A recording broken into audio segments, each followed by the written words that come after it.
Ошон үчүн мамлекет башчыларынан суранабыз. Ушул Казакстанда мындай да. Биз өзүнүн картошкасы бышканда 40 күнгө карантин кылып коет, бизден 1 килограмм картошка өтпөйт. Өздөрүнүн дыйкандары картошкаларын сатып, жайгаштырып бүткөндөн кийин эгерде керек болсо анан кийин картошка киргизет, керек болбосо киргизбейт.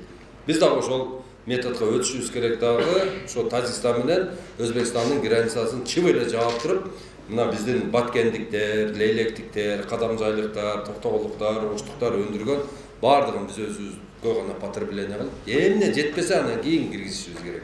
Ага чейин биз менен базарды толук биз өзүбүз контроль кылышыбыз керек. Мына бизде 6 миллион потенциальный покупатель туруп, биз болсо экспорт кылган шашылабыз да. Биз биринчи өзүбүздү толук камсыздайлы.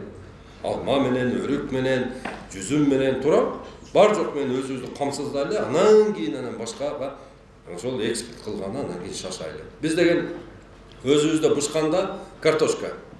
Тажик менен Өзбекке 10 сомдон кармата коебуз дагы, мына эртеге жаз келет, көрөсүңөр. Абдулла бекер айтпаптыр десең. Базарда картошканын килограммы 50 сом, 60 сом болот, ошолордун картошкасы.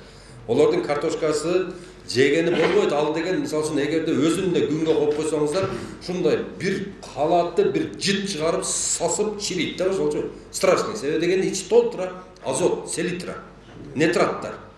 А биздин картошканы коюп койсоңуздар, байкуш бар уже баягындай ичиндеги влагасы жок болуп катып как болуп калат. Бирок бузулбайт, чирибейт да. Себеби дегенде биздин өзүбүзгө таза. Ошон үчүн өзүбүздүкүн алгыла. Өзүбүздүн базарга киргенде биринчи өзүбүздүкүн алгыла. Анан жок болсо анан айласы жок башкадыкын алгыла. Мына бизде азыр карасаңыздар, Яшкинонун печеньясын токтоголго толтуруп таштаптыр. Яшкинаныкы турат, дагы башка мамлекеттердин Баянсулуу турат, Рахат турат, Бабаевский турат, Порошенконыкы баягы Рошини турат, конфеттер бар жок турат. Атада конфет жыйылып жатат, эч ким албайт. Биздин комбинат. Барболдун печеньялары складында жыйылып жатат, эч ким албайт. Ол биздики. Эмнеге ушундай маркетинг жүргүзбөйсүңөр? Апкел, Барболдукун апкел, атаныкын апкел деп айтып үйрөнгүлө. Анан магазинчи айтат, Россиянын кончоп калды, мен ондо ошол Барболдукун апкелишим керек экен дейт да, алып келет. Биз өзүбүздүн акча бизде калат. Мисалы үчүн 1 килограмм кантты алып көрөлү, мисалы үчүн Бабаевский 1 килограмм 450 сом. Ошо 450 сомдун ичинде ошол канттын жасалган сырьёсунун баасы, анан ошонун оберткасы, анан ошого кеткен рабочий сила, анан ошол жерде ошол Бабаевскийде иштеген кемпир чалдардын, кишилердин пенсиясы бардыгын кошуп туруп, анан кийин берет да бизге. 450 сом кошого чыгып кетет. А биз болсо ошондо 450 сом бергенибизде, ошол жака биз ошол россияндарды багып атабыз, ошолордун экономикасын көтөрүп атабыз, ошол неме. А эгерде ошол биздин өзүбүздүн өндүрүштүгө кала турган болсо, акча өзүбүздө айланат, эч жака кетпейт. Бул биздики болот. Ошого туугандарым, силерден сураныч, эч качан башка жактын бирдемесин албаңыздар.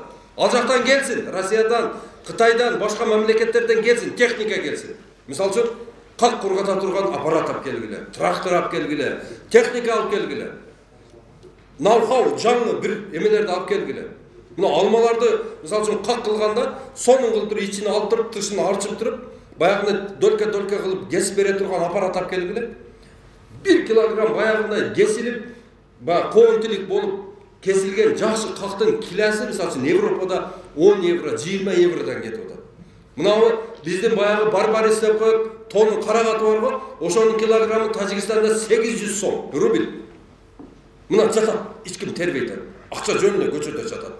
Ушуларды уюштуруш керек да. Ушуларды уюштуруш үчүн багыт бере турган бизге башчы керек.